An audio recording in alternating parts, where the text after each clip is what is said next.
I want to talk about Joe Biden now. So, Gina, I'm going to come to you first on this. So, this special counsel's report has been, it's fairly critical of Joe Biden. He's not going to face any charges or any further investigations, but he did talk about the 81-year-old president's memory as hazy, fuzzy, faulty and poor, with significant limitations, saying he couldn't recall defining milestones in his own life. Yeah, this is an unfortunate thing for the president at this time during this most bitter and unusual election between a 78-year-old man and an 81-year-old man, and all of the 91 indictments on Trump, and then the flubs on his Trump side and the flubs on Biden's side. I mean, this is just not the match of the Titans that we would be hoping for in 2024. But here we have Robert Hur, special counsel, appointed, by the way, by Merrick Garland, the Attorney General who was a largely Democrat appointed, and Robert Hur, a Republican, who came out then, and the findings in the 379-page report do say, no charges. It could be several reasons that were cited, including that maybe these documents that were found in Biden's home were put there when he was a vice president. Could also be because that the documents might have been also because there were. He also noticed, that he was cooperating, as in Biden was cooperating, which of course we know that Donald Trump did not.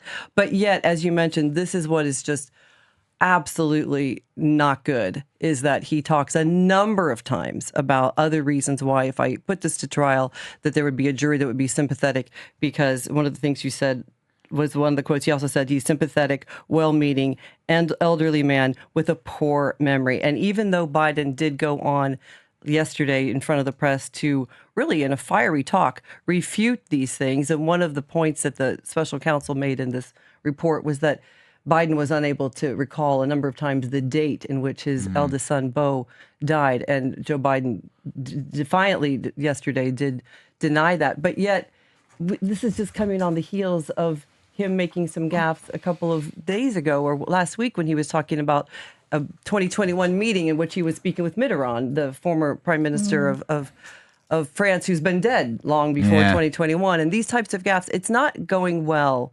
The perception's already been there about his potential senility and his ability to run. And yet here we have these two presidential contenders. It's unlike anything that any of us have seen before.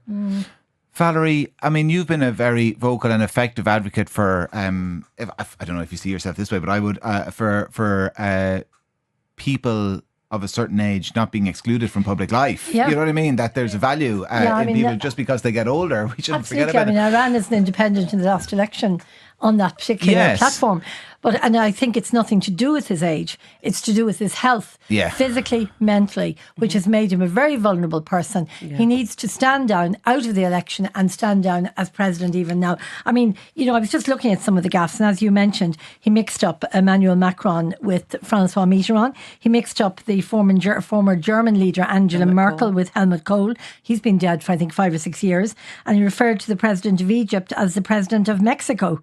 I think also, I don't know if you've noticed this, but if you watch all the Sky News and all the rest of it over the last while, his team around him have moved in. They're very much minding him as this liability, vulnerable elderly man, whatever it is, and they're limiting the media opportunities. Now, I was just watching it during the week, and a lot of his opportunities seem to be done just as he's about to board a plane or a helicopter.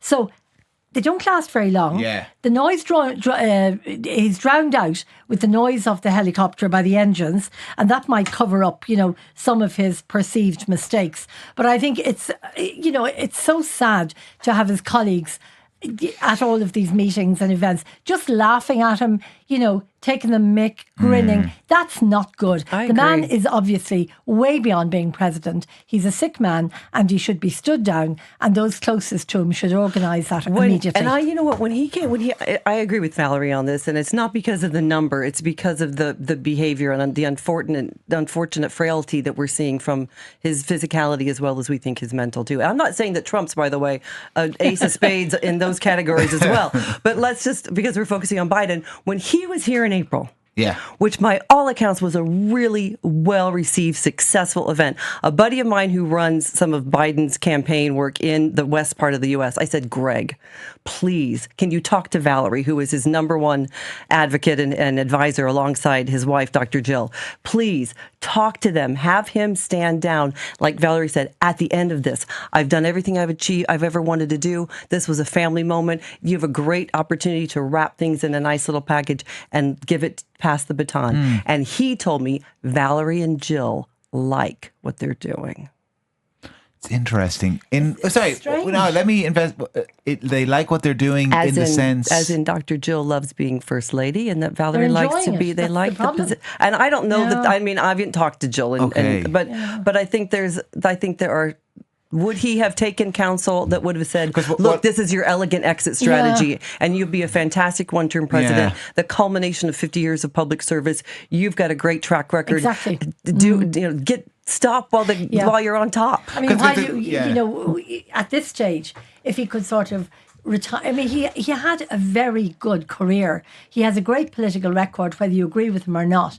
And to retire gracefully now with a bit of dignity and enjoy whatever is left. Right. I mean, I think that's the way to go. Does it call into question, I mean, on this side of the water, they'd use the phrase constitutional crisis to describe it. So not only do you have the prospect of somebody who controls the so-called nuclear football, whose maybe kind of faculties are diminishing, but you've already mentioned the team around him. I mean, the team around him, largely unelected, effectively turn into decision makers then, don't they? Yeah. Like they become policy makers. Right. It's like the fractured king, and they've got all of the advisors that are doing things, and it's not really being ruled by that monarch. It's being ruled by all the people and the advisors around it. Yeah, exactly. And yet this is the situation that we find ourselves in as we're looking toward the two candidates for the general election. One who also is a word salad chef. And Namibia, one, wasn't it for Namibia? and don't forget pouring water on the magnet, and it's going to suddenly go. I mean, all the different things that he's done lately, and will he be? And don't forget, his classified document case is still ongoing, and Special Counsel Jack Smith certainly doesn't suffer fools. So we look forward to seeing what's going to happen with that.